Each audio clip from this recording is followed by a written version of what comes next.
Shalom, salam sejahtera saudaraku, selamat pagi. Salam jumpa dengan kami warisan anak cucu.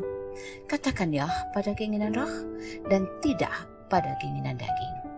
Hidup ini kadang-kadang memperhadapkan kita pada pilihan.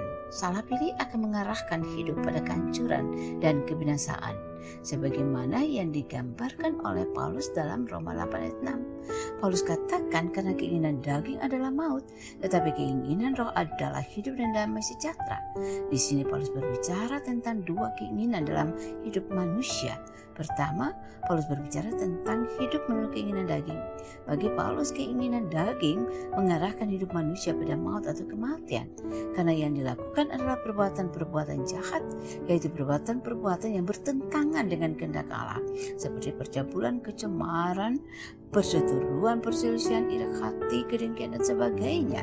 Galatia 5 ayat 19-21. Kedua, hidup menurut keinginan roh. Hidup menurut keinginan roh adalah hidup yang dipimpin oleh Roh Kudus. Dan hidup dipimpin oleh Roh Kudus adalah hidup yang selalu melakukan hal-hal yang tidak bertentangan dengan kehendak Allah. Tidak akan mengikuti keinginan daging, tapi mengikuti keinginan Roh Kudus.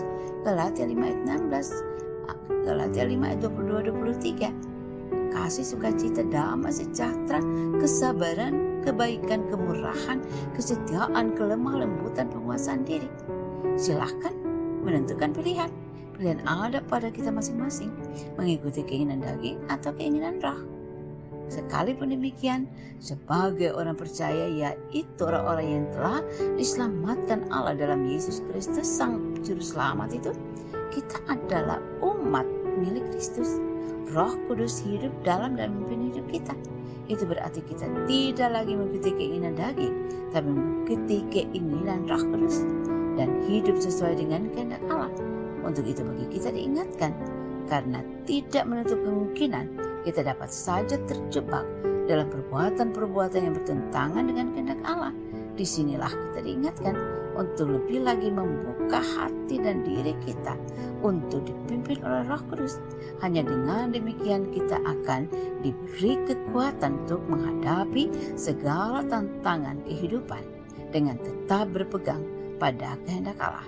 Tuhan Yesus memberkati.